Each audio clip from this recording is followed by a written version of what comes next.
If you'd like to add 5 to 10% more revenue to your practice literally overnight without having to attract a single new patient or raise your rates, I'm going to teach you exactly how in this video.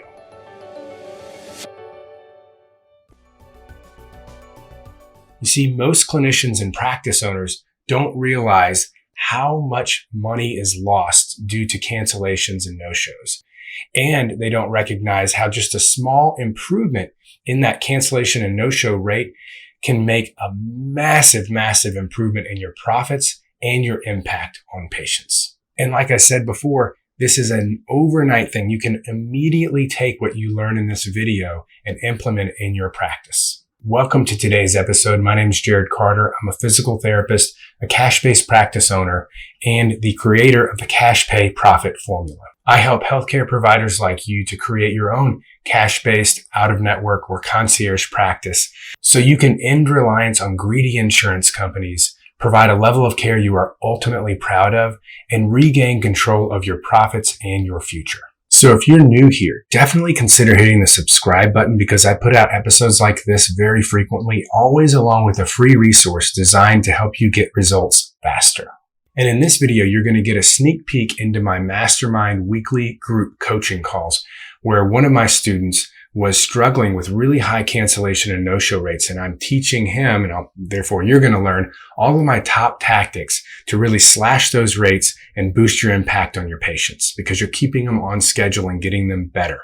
But first, if you've been to these episodes before, you know I have a free resource for you. And this week's free resource is my cash practice no-show reduction scripts and my cancellation policy template. So you're going to be able to swipe my cancellation policy and make it your own and immediately hand these scripts to your staff or use them yourself, both for the beginning of the plan of care and the initial phone call, but also throughout the plan of care to know exactly what to say to minimize cancellations and make sure people continue to show up, getting better and staying on schedule. You can download it at drjarodcarter.com/episode 5. That's the number 5. So episode spelled out and the number 5. And you can start using it immediately to really avoid the significant losses of revenue associated with a high cancellation rate. Okay, let's dive in. Cancellation. Really, when we look at how to minimize cancellations, like with a lot of things, we can go further back in kind of the patient life cycle to really minimize the problem that we tend to see later on in the patient life cycle. And I'll describe what I mean by that, here in a little bit. But really one of the big important things here with this topic that I want to convey is to make sure that everyone recognizes first and foremost how important this is. Like a lot of times people, when you're a clinician turned business owner, there are components of your business that you don't realize how incredibly impactful they are. So the first thing I'd say is if you've got a higher cancellation rate, like I think Gabe in our group who asked the question, he was, let me see, I think he was saying that his cancellation rate was somewhere around like 20% on some weeks. And that's really, really high. 25%, right? That's an enormous cancellation rate. Like really, we want to get it down to like 5% or less if we can. I think a lot of practices hover in that 10% range, depending on your healthcare field. A lot of us here, we've got people that are coming in for a finite plan of care, but they're seeing us multiple times. We've got some that are physicians or physician practices that are, just on an as needed basis. So there's different factors and that would affect what you're shooting for with the cancellation rates, but generally you want to keep it under 10%. So you take someone, like Gabe, who is experiencing 25% cancellation rates. Some of the things I'm about to teach you and him will, I think, easily get, a 10% reduction, right? So i.e. 10%, more show ups. Now that doesn't mean 10% more revenue because some of those cancellations are rescheduling, right? And if it's a finite, if you still end up seeing them the same number in that plan of care, number of treatments, then it's not an actual total revenue loss, right? It's more just like a delay of the revenue. But a lot of those cancellations don't reschedule, or they end up seeing you fewer times, or if they cancel a few times, along the way, they're more likely to be the type that does just drop off, right? So let's say a 10% cancellation rate gives you at least 5%. I think that's generous, but or that's conservative. At least 5% more revenue, just money that you wouldn't have had.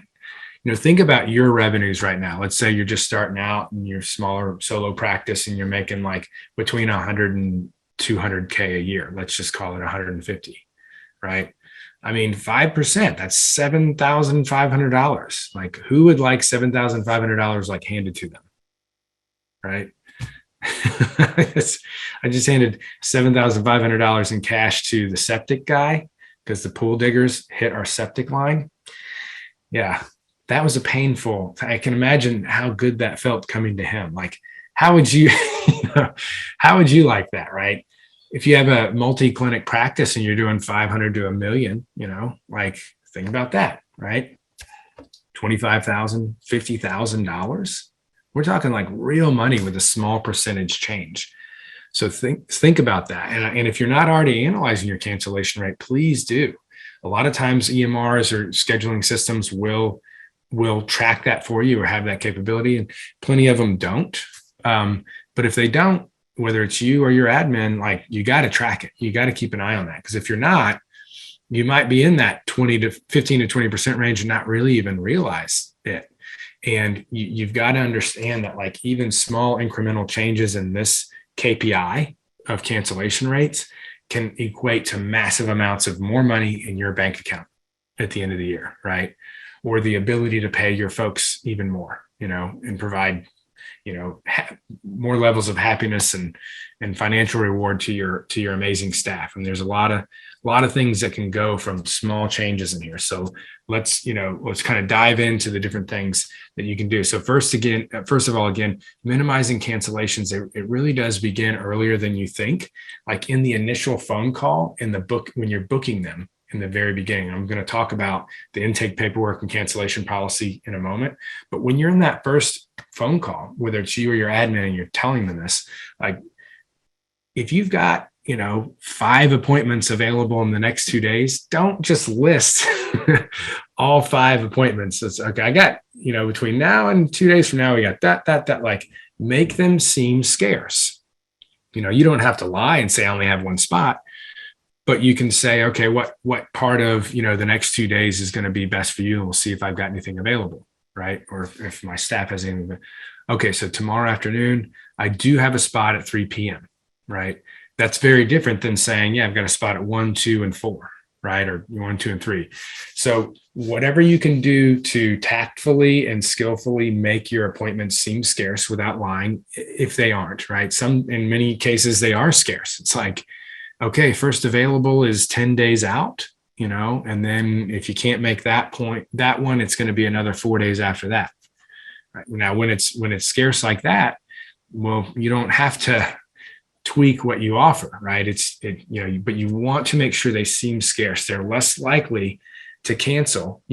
Put yourself in their position. If you could barely get an appointment with somebody, and you're like, oh, something's come up, or maybe you're not canceling that appointment, versus if you knew you had like 5 options that day between 3 providers, right? Think about it, right? So convey scarcity whenever possible, right?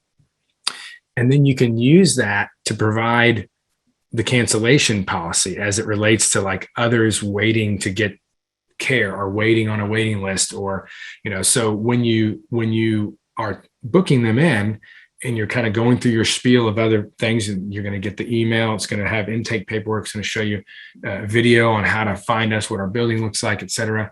And, it is going to mention that if you want to cancel or change this appointment, to please give us 48 hours notice. And as you just experienced, we don't have a lot of unfilled appointments. And in fact, we have a lot of people waiting to kind of move forward and find times that work for them. So, not just for the practice's sake, but really for the sake of others, waiting to get spots. If you could give us 48 hours notice, we can almost always fill those spots. So we'd appreciate, that, and that is our cancellation policy. So relating the scarcity and other people waiting for your amazing care to the cancellation policy when you're booking them, right? So it's a good way to blend that in there and verbalize it, even though they're going to be signing off on it. People who doesn't just fly through that kind of paperwork. I mean, most people do, so you don't want to rely on, they did the one signature at the end of 5 pages of stuff, and like that is enough of an emphasis on the cancellation policy. It's not, right?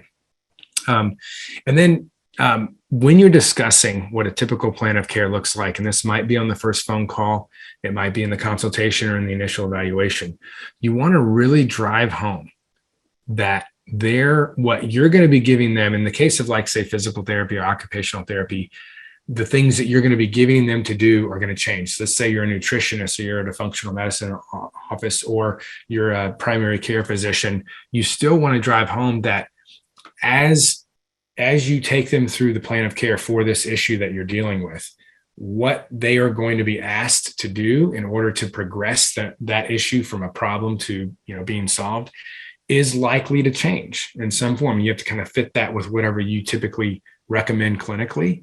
But like in the PT world, what that might sound like would be, look, when we start you out, let's say I'm on the phone or in a consult with them, we start you out with PT Nick next week. The first visit is really going to be focused on getting a detailed analysis of exactly what's going on, all the different factors underlying, this pain and why it's keeping you from XYZ, building out that plan on what it's going to take to get you back to fully, 5-mile pain-free runs. And then we're going to use whatever time we can squeeze in that first hour for hands-on manual therapy treatment. Now, he may give you something in the first visit, but he might not. We typically like to see how people respond to our first hands-on treatment without muddying the water with other, things that you might do, we might give you to do along the way. Then at the second treatment is usually when we initiate or really start to build out a home program.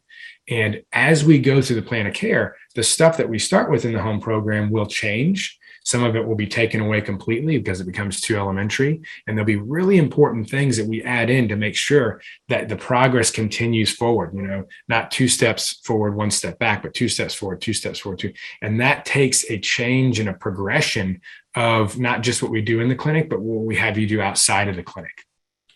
So what I did there, guys, was I just planted the seed that if you show up and take your first 3 exercises at visit 1 or 2 and think that that's going to be like the thing that gets you to 100%, you're wrong. Don't think that. Know that this is a progression, a thing. It's a fluid process that changes. And if you're not with us throughout the entire process and getting those new things to do on your own, you're not going to get to the 100% of 5-mile pain-free runs or whatever their emotionally charged goal is, right? And that's a seed you can plant from the very beginning, and you should, and all your staff should, including the admin who's answering the phone, right? If you have an admin answering the phone. So those are some of the things you can do early on when it comes to the verbal, the conversations and even emails and that kind of stuff. You can plant those seeds really skillfully early on. That's going to do a lot. And then making the appointments seem scarce. Now, for the cancellation policy itself, obviously it's going to be a part of your intake paperwork, but if your system allows it, have it separate, whether it's a separate page or part of a total, written policy if your system doesn't allow multiple pages, but can you put like an initial or a signature by the cancellation policy, right? Some systems will allow that, some won't. Some people who are on pen and paper, like then in that case, if you're walking through it, like definitely have if they're signing it, like put that initial signature or that initials or signature there by that. And I would have it bold. We actually made our cancellation policy on that document that they sign electronically. We made it separate and bold within the last year, because we're like, how can we, what can we do to move the needle from, 10% down to 8, down to 6, right? So that was one of the things we did. Have it tactfully visible in the clinic. It doesn't have to be like we will charge you, but like Jenny had shared like a nice little canva.com, created looking, flowers in the back, just so so that all of our patients can receive the best care and yada, yada, yada. We do request a 48-hour, for any cancellations. But whatever that is, like making that visible at checkout or on the wall, somewhere where they would likely see it. You just want to kind of keep it in front of people. Card on file helps a lot when they know when they know if they cancel, that if they've if they're within that 48 hours or 24 or whatever your policy is, that you have a card that can be charged. Sometimes people will think twice, right? So, and it also just logistically, COVID really helped with this when we wanted to just go contactless. But now it's like, man, it's so nice to not have to have the last part of that, great session be money leaving their bank account, that they see it happening, that they're swiping it.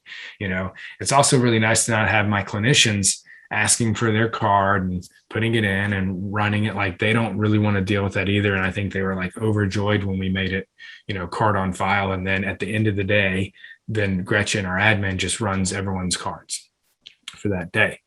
And then, some clinics do require, kind of a next step in the card on file. Some will require prepayment. Like if you have a service or a promo or a discounted consultation or something where you find that it's got a higher than average cancellation rate, maybe people show up just fine once you got them on the schedule and they're in their plan of care and you're doing all the right things and they're getting great results and they don't cancel and you're making things seem scarce and you're doing all this other stuff and you're good to go. But man, that $95, Facebook promo that is a great generator of business for your practice still has a 25% no-show or late cancellation, then you might consider, look, for these, because we're really, limited on how many spaces we have for our customers who are paying in full. We do require prepayment for these promotional Facebook, super shoulder sessions or whatever you've named them. And if they say no to that, they're probably the type of person that's likely to not show up or cancel late. If they're not excited enough and bought in enough, you haven't gotten them there, and they say no to prepayment, then that's probably the type of person that is adding to your 25% cancellation rate. And it makes sense to actually have a prepayment, on something like that. So it may not be prepayment on like everything, but if you find that you have a particular type of service or appointment where you're higher than average on your cancellation rate, consider prepayment. See here. And then the enforcement of the cancellation policy. I can just kind of tell you what we do. This is really provider and practice specific and what you think makes sense for you. I lean in the direction of being more of like don't make enemies or really upset someone over this in a way that it's, they're likely to hop online and leave a bad review. If you can kind of get a sense that it's that type of person and you can just kind of like funnel them away and, hey, suggest another clinic tactfully, or I think they're really more suited over there. They've got this or that skill set. Like if it's that type of person, maybe it's better to just kind of try to graduate them to somewhere else in the first place. But, if it's someone that clearly is not just disrespecting your time, something came up. What we typically do is we use the first violation as a get out of jail free, and it gives us a chance to repeat it, right? And just say, look, I know that this came up and it was very difficult, if not impossible to avoid. Just please know that, other than symptom related cancellation, which we're giving everyone a pass on right now, cancellations and without 24 hours notice, we do have this, half a session fee. And, this is a get out of jail free on this one, but just know that moving forward. And so it just gives you that opportunity to like say, it's okay, but don't do this again. Repeat the policy in a tactful way. Give them a little like, okay, you got out of this one for free. Like they feel good about that, but they're also like, okay, I won't do it again. That kind of approach is what we take. Other clinics might want to be a little even more lenient. Others might want to be a little harder than that. But that's just, totally up to you, right? And you decide what you want to do for your clinic. So those are kind of the ways that we utilize scarcity conversation, even automated emails, as well as cancellation policy and making sure that it's, really prominent. It's repeated verbally. They see it, they sign off on it if possible, or, specifically on that section. And then we take the opportunity to repeat it, letting them off the hook on the first one. Now, if we get the sense, and usually this, you don't necessarily always get the sense on the first one, but like someone who's canceling regularly and they're just taking up a spot, and then canceling late, and they're like fine with paying it. We've at times said, look, here's the thing.